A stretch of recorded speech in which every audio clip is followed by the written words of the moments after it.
For me, discrimination is a very important issue because of the underlying prejudice that justifies it.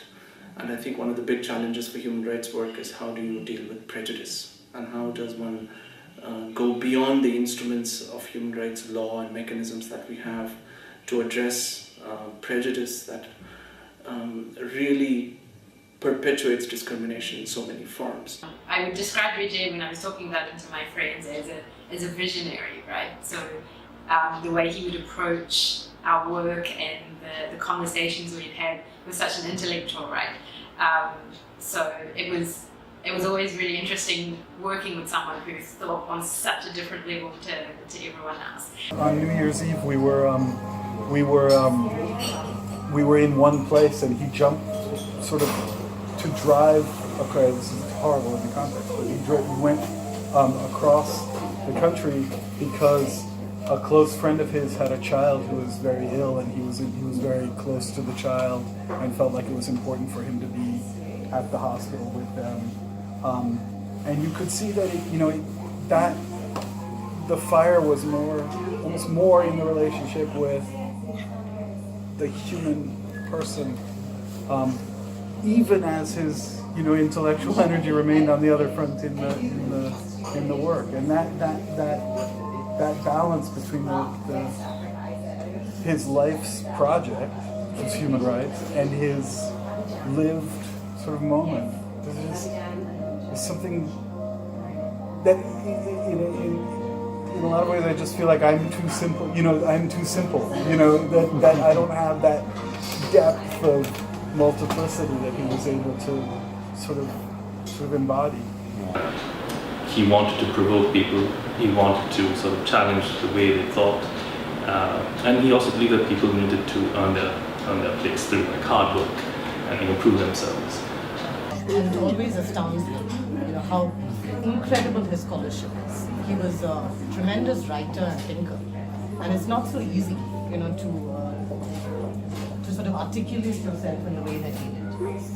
And I think he was just the perfect kind of thinker, a thinker who acted, for whom practice was so important. It was never about disconnecting yourself from that work that you had to do on the ground, that political activism, that political grounding. And he really is a student of that, and a teacher of that. He would listen to all the people talk about all aspects of an issue, and then quietly he would give a completely different point of view, which we hadn't even thought of.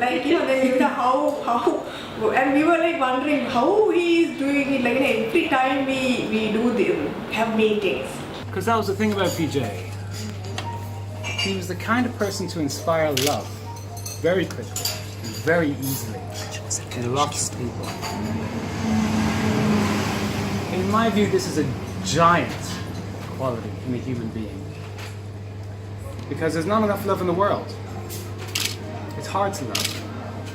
It requires generosity of spirit. It means overcoming fear. And Vijay was very free with his love. He was really warm, generous, supportive.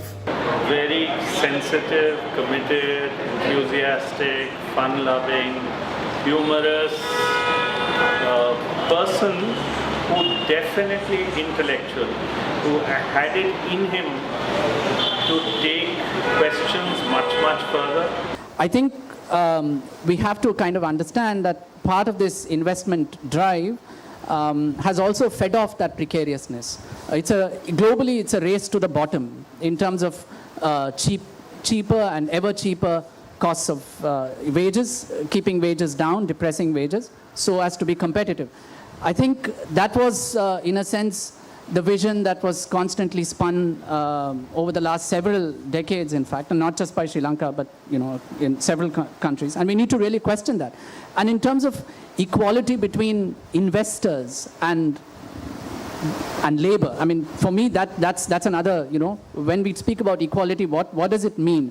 So when we welcome the private jets of, Honeywell or whoever, I would also urge us to kind of think about what it means in terms of the workers. And very soon he rose and took positions, but positions were never something that he was looking for. He was looking for ways and means in which he could connect with processes and raise issues wherever and have rethinking taking place so that new thoughts came in. I think this one point about financial literacy is very interesting. Should we be investing in financial literacy, or along with that, should we also be investing in engaging in developing a critique of financialization itself, not necessarily enabling people to adjust to financialization, but to sort of push back against financialization. I wanted to say two things. One thing that really sticks with me that came back to me when someone was reflecting on him in an email, and that was a conversation that we had quite a long time ago, which made an impression on me, which is, he said, I don't really like human rights. It's not something I don't think it's a good discourse. And I said, what do you mean? You know, because both of us, you know, sort of, it's at the center of our, and you know, and he then went very deeply into his labor union organizing work before Amnesty and the solidarity-based movement of labor organizing,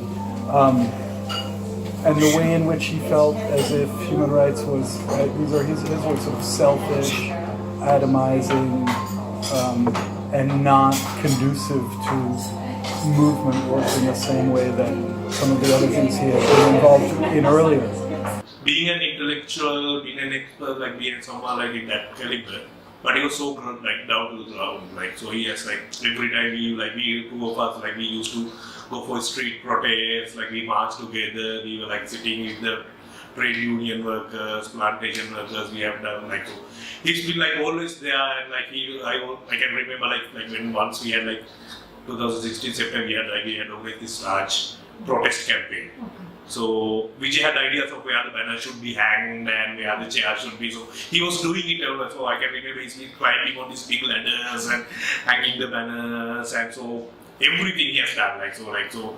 Not he always believed like, being an intellectual, it's not about like sitting in a room and writing about things. It's about like how you bring that knowledge to the people. I think that's what people appreciated so much. Like if you see like during his funeral also, like people from the plantations and everyone came.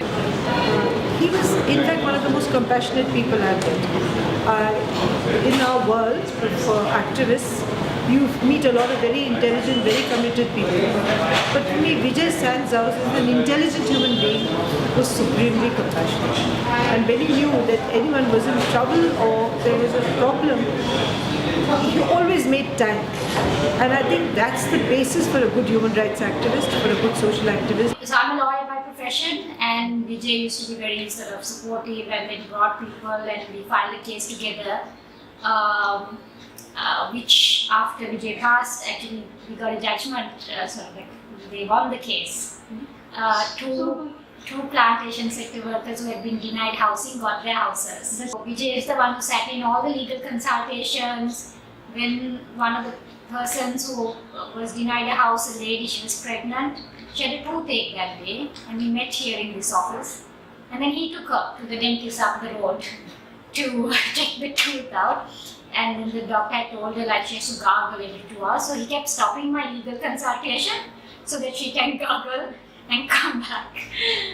Another moment for me was I give birth, and was very hard for me, and he came in the hospital. And being my first child, was crying and I didn't know what to do and how to deal with. And he was like, can I have her? And I was like, yes. And he took her, he took Kali on his hands, and she was like screaming and crying. And he was doing a few times this, and look at her. And the baby immediately came down and she slept. And this was Vijay, I think, for most of us who know how to move us a little bit, or how to hold our hand when we need it, and to calm down. but the quality of Vijay was special. And his loss is been psychologically immense to me. The fact that he is. Like, he was a South Asian.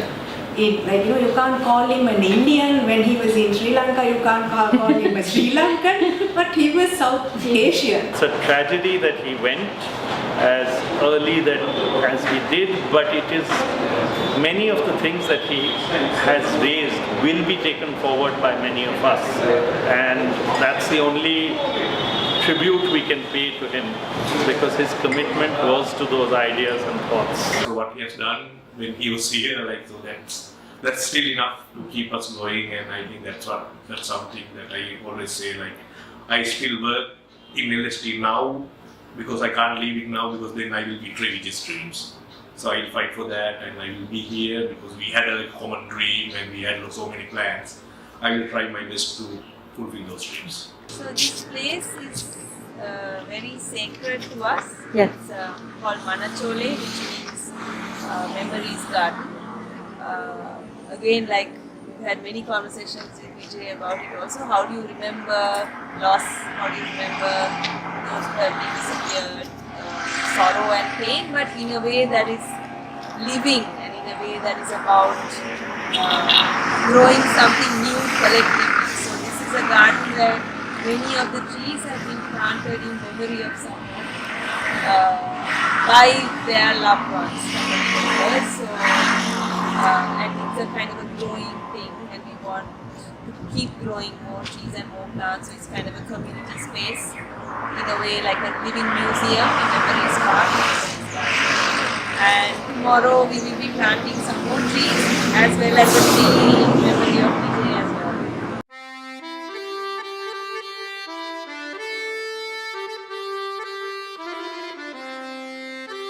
But we'll always remember him with his smile, and we'll always remember him with the warm, human warmth with which he dealt with people and interacted.